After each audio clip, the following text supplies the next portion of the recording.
Տեսեք, ինքը պրոցեսը ամբողջապես հակաիրավական է։ Հակաիրավական պրոցեսը իրավական լուծում չի կարող ունենալ, որովհետև արդեն իսկ այն ամեն ինչ որ կատարվում է եկեղեցու դեմ, իրավաբանության ժխտումն է։ Ես այստեղ իրավական լուծում չեմ տեսնում։ Սա ուղղակի ակնհայտ քաղաքական կամ աշխարհաքաղաքական նկատառումներով պայմանավորված գործողությունների շարք է եւ դրան իրավունքով հակադրվելը կարող է որոշակի ինչ-որ արդյունքներ ունենա, բայց ամբողջապես չի պարատելու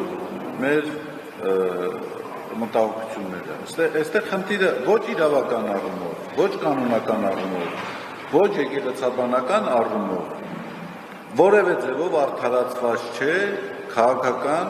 կամ արտաքին որևէ ուժի միջամտությունը եկեղեցու կյանքից ներս։ Որ պահից սկսված եկեղեցում գործընթացները իրականացվեն արտաքին ճնշումների ազդեցության ներքո, այդ պահից սկսված եկեղեցին դադարում է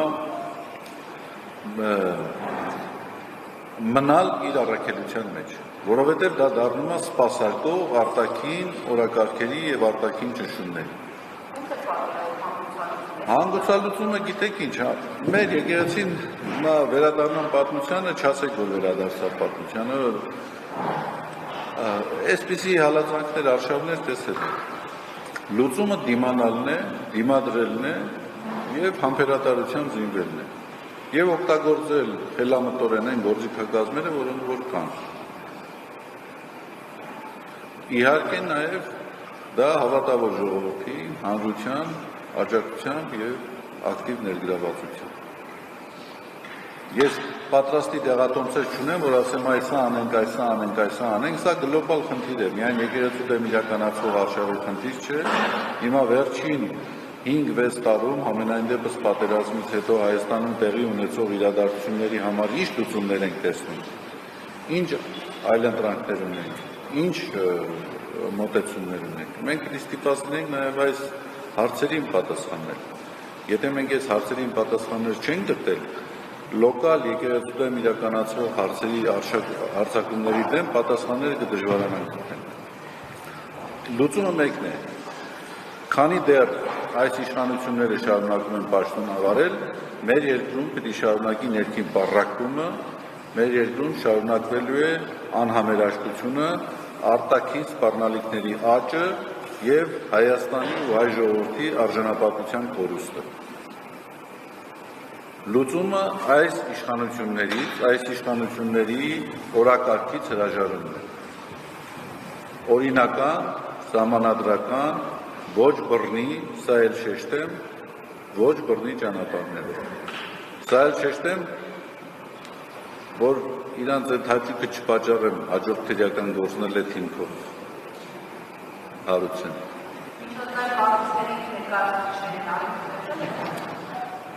Միջազգային կառույցների ներկայացուցիչներին իհարկե առիթներ եղել են, ներկայացվել են, բայց ես չեմ կարծում, որ միջազգային կառույցներն ու ներկայացուցչությունները, եթե ցանկություն ունեն ակնհայտ հակաիրավական, հակասահմանադրական գործողություններին գնահատական տալու կարիք ունեն ինչ-որ մասնավոր ներկայացումների։ Երբ որ մարդիկ 16-17 թվականներին ասֆալտներին պառկում էին, կառավարության շենքի առաջ պաշտոնյաների դեմքին թքում էին կամ հարվածում էին կամ պաշտոնյաների նկատմամբ բանարգալից վերաբերմունք էին ունենում, ոչ մի միջազգային կազմակերպություն չէր սպասում, որ իրենց դիմեն։ Իրենք ուղղակի գլխապատառ նետվում էին այդ մարդկանց իրավունքները իբրև թե պաշտպանելու։ Իսկ ուր են այսօր այդ մարդիկ։ Երբ որ եռաբլուրում ուրեմն ծեծում են զոհվածների ծնողներ, երբ որ կանանց են խոշտանգում, երբ որ կանանց են ծեծում, ուղղակի որ երբ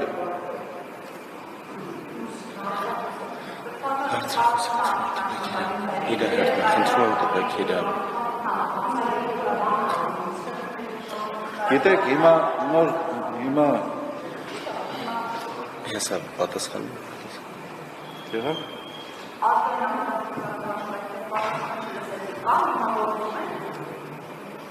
Զարա ջան, մի մասը գործում են, մի մասը չեն գործում, դրանք երկրորդական են, հիմա այդ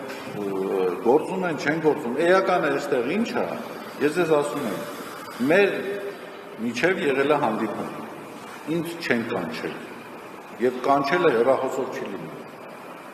ծանուցագիր չի եղել, որ ես գնամ ներկայանամ, պարզ հանդիպում է եղել, որը կարող է լինել ինչպես Էջմիածնում, այնպես և Երևանում,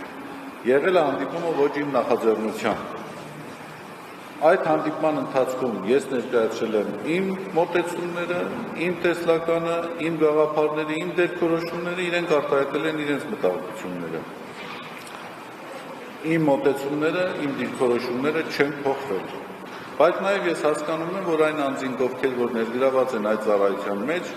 ազատ չեն որոշակի քաղաքական ուրեմն օրակարգերի սպասարկումից։ Ես դա ըմբռնումով եմ մոտեցել, ըմբռնումով եմ մոտենում, և ես որևէ ձևով մեղադրանք չունեմ իրենց նկատմամբ, իրենք իրենց ծառայության մեջ են եղել, եթե իրենք ծառայական պարտականություններն էլ գերազանցել են,